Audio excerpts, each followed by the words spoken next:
Assalamualaikum warahmatullahi wabarakatuh. Alhamdulillah, wassalatu ala rasulillah. Puji dan syukur kepada Allah yang telah mempertemukan kembali kita di channel saya ini. Channel yang menceritakan tentang hidup dan kehidupan di Amerika. Ini adalah yang ketujuh, ya, bercerita tentang kehidupan di Amerika. Barusan selesai pemilihan presiden di Amerika. Telah dinyatakan bahwa terpilih sebagai presiden adalah Biden dan wakilnya adalah Kamala Harris. Dan biasanya jadwalnya akan dilantik di gedung Kongres tanggal 20 Januari. Sebelumnya akan ada transisi di antara kedua presiden itu. Nah, apa yang kita dengar di berita bahwa nampaknya petahana yang kalah, Trump, belum mengakui kemenangan lawannya, kemenangan Biden. Itu tidak lazim. Biasanya setiap presiden yang kalah dalam pemilihan, begitu sudah ada perhitungan dia kalah, dia langsung mengucapkan selamat kepada presiden baru. Tapi kali ini Trump masih kukuh, belum mengakui kekalahannya, dan terkesan mencoba menghalang-halangi transisi yang akan dilakukan. Ini kondisi sekarang, ya. Nah, saat ini pada channel yang ketujuh ini, saya akan menceritakan bagaimana sistem pemerintahan di Amerika Serikat. Sebagaimana diketahui bahwa resminya nama negara ini adalah United States of America, persatuan negara-negara bagian dari Amerika. Jadi dimulai negara ini adalah negara bagian. Kemudian mereka bersatu dalam bentuk republik, dalam bentuk negara federasi. Jadi negara bagian ini mengatur sendiri kedaulatannya, pemerintahannya. Jadi gubernur dipilih oleh rakyat. Kemudian ada DPRD-nya untuk membahas legislatif di negara bagian itu. Dahulu sejarahnya bahwa belum semua 50 negara bagian ini bersatu di bawah satu negara federasi. Dulu masih sebagian negara bagian utara itu yang melakukan yang dinamakan konfederasi. Ya, bagian selatan itu nggak mau untuk bersatu, untuk masuk dalam federasi ini. Kemudian terjadi perang saudara. Nah, selatan kalah, akhirnya mengakui federasi ini, semua bergabung dalam satu negara persatuan federasi. Nah, dalam sistem bernegara di Amerika ini, di samping ada presiden sebagai kepala negara, juga ada Kongres yang merupakan gabungan antara House of Representatives dan Senat. Jadi mereka Kongres. Senat biasanya senator itu ada 100 orang, sisanya sekitar 400 orang itu House of Representatives. Jadi wakil-wakil dari negara bagian. Nah, di dalam gabungan itu mereka menjadi Kongres, yang kalau di Indonesia disebut MPR. Nah, negara bagian ini yang kemudian bersatu untuk menjadi negara federal yang dipimpin oleh presiden, ya. Kemudian ada kongresnya. Negara bagian ini independen, dia mengatur dirinya sendiri. Kecuali yang diatur oleh pusat atau federal itu adalah masalah pertahanan, itu diatur oleh pusat, oleh federal. Kemudian masalah luar negeri, masalah keuangan, dan pajak. Selebihnya diatur oleh negara bagian. Sementara negara bagian ini juga ada di bawahnya, ada yang dinamakan county atau kabupaten. Itu dipimpin oleh namanya county supervisor. Kemudian ada lagi city, jadi kota. Itu punya pemerintahan sendiri. Mereka pilih sendiri wali kotanya atau mayor dibilang. Ada lagi yang terkecil adalah town, kota kecil. Kalau kecil ini ya penduduknya hanya beberapa ribu orang yang ingin berdiri sendiri. Mereka terpisah dari county atau dari city. Mereka bikin kota sendiri dengan pemerintah sendiri. Jadi di setiap kota, city, town kota kecil, city kota lebih besar, seperti New York itu, City of New York namanya, itu penduduknya bisa 10 juta. Kemudian di atasnya lagi negara bagian. Tapi negara bagian ini yang dipimpin oleh gubernur itu tidak mencampuri sepenuhnya masalah-masalah di kota atau di kota kecil atau di kabupaten yang disebut county tadi. Jadi betul-betul independensi dari setiap bagian-bagian pemerintahan itu berjalan sendiri-sendiri. Jadi di tingkat kota kecil juga ada namanya legislatifnya, semacam council. Kalau sana di sini sebut council. Kalau di Indonesia DPRD gitu ya. Di tingkat kota ada di konsilnya beberapa orang. Kemudian di tingkat kota besar ada konsilnya. Di tingkat provinsi ada juga. Nah, sistem yudikatifnya juga ada masing-masing. Jadi di tiap tingkat pemerintahan itu ada jaksanya,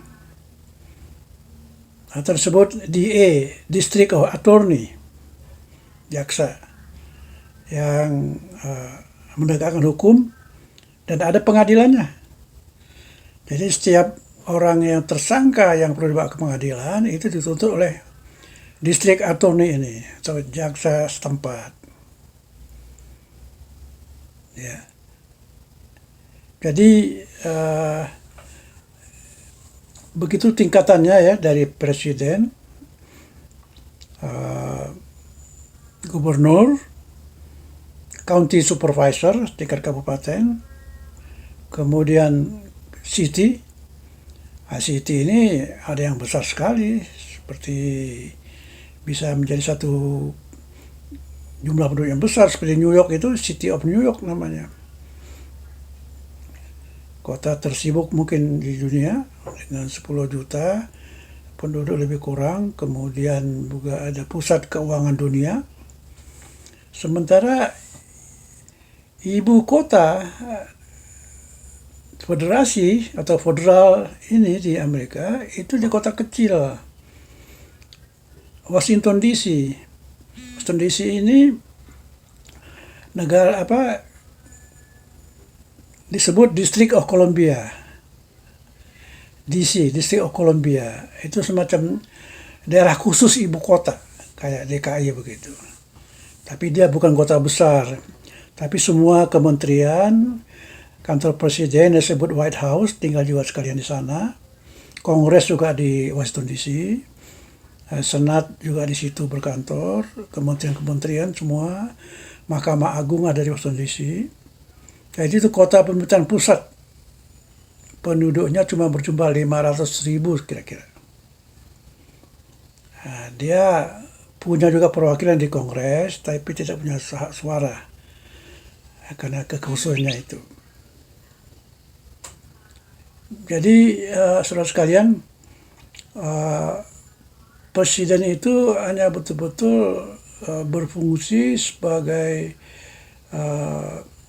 koordinator untuk hal-hal yang bersifat tadi disebut pertahanan, luar negeri, dan keuangan. Nah, dalam keuangan ini ada pajaknya ya. Jadi apa pendapatan pemerintah pusat atau federal? Pendapatannya dari pajak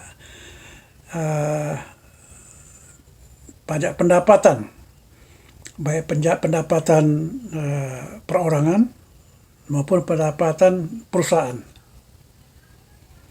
Nah, ini dipungut oleh federal.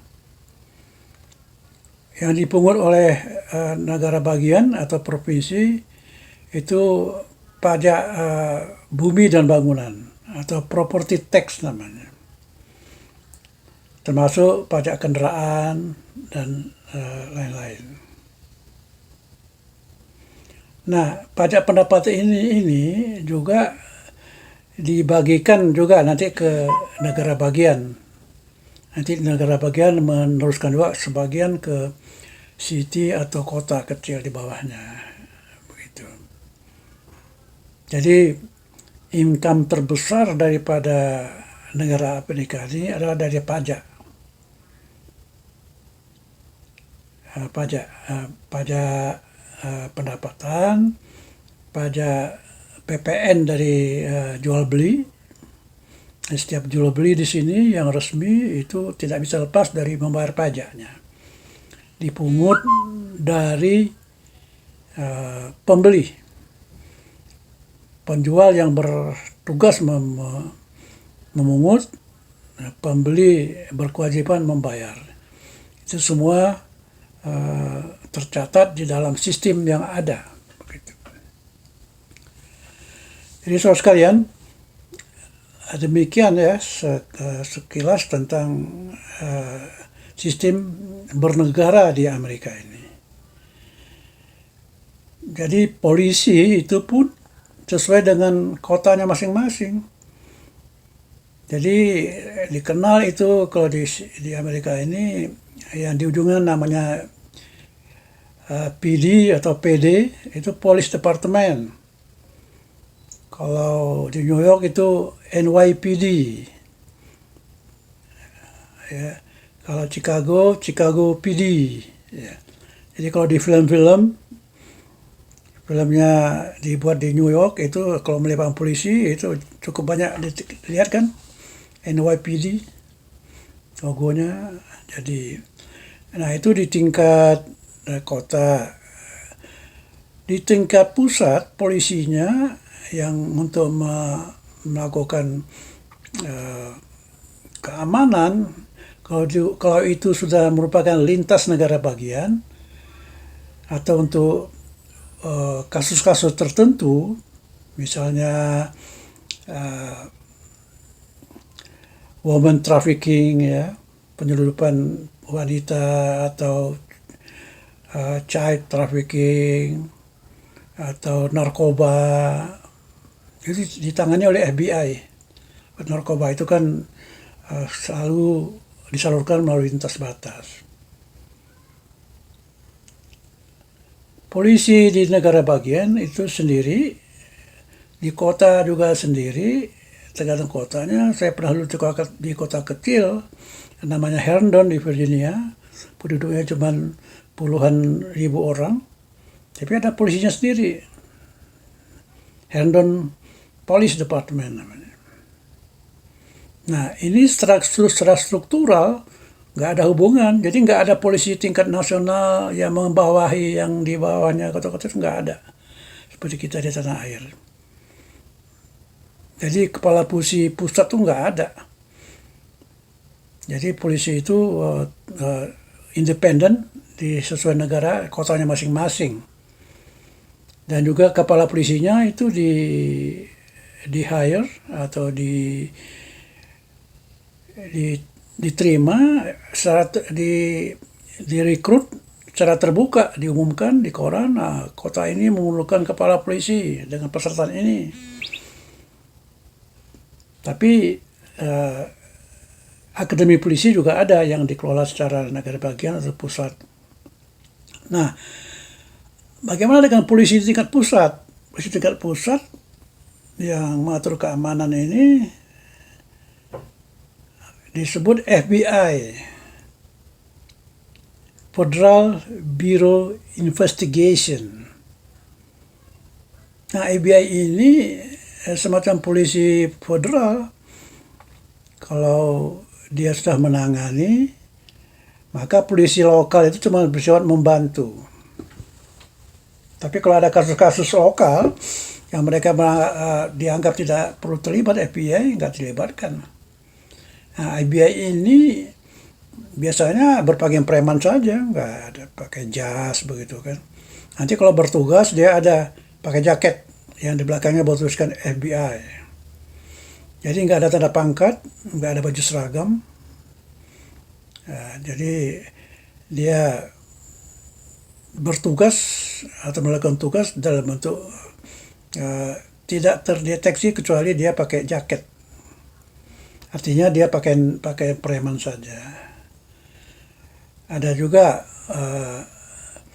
lembaga intel yang tingkat pusat namanya CIA, Central Intelligence Agency.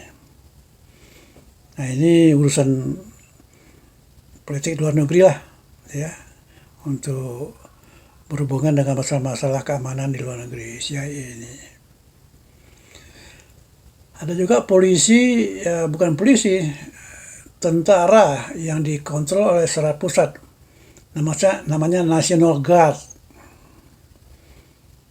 atau penjaga Garda Nasional, National Guard. Itu pakaian dinas, pakaian seragam, itu berdasarkan perintah dari presiden atau Departemen Pertahanan, ya. Jadi kalau ada negara-negara bagian yang memerlukan bantuan karena ada huru-hara segala macam, bisa diminta bantuan ke Departemen Pertahanan. Mereka bisa meluncur ke kota mana di mana ada kerusuhan itu. Seperti kejadian terbunuhnya George Floyd dulu ya oleh polisi, terjadi huru-hara,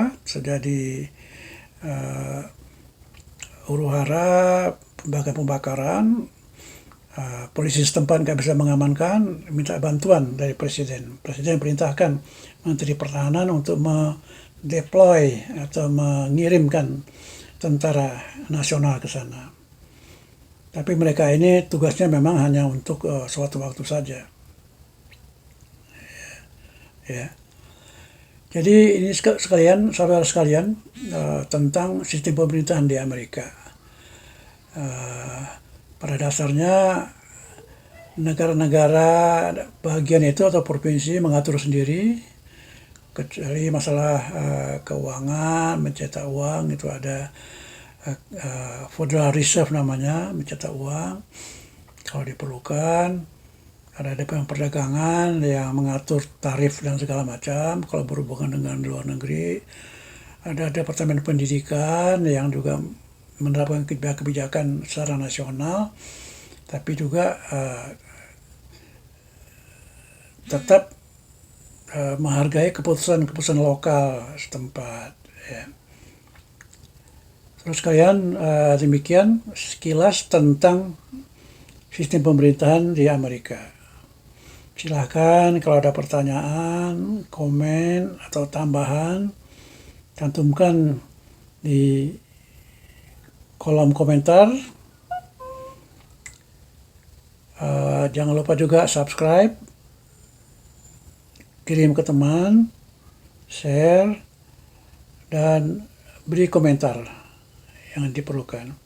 Semoga ini bermanfaat dan menjadi pengetahuan bagi kita semua bagaimana negara yang sudah hampir 300 tahun ini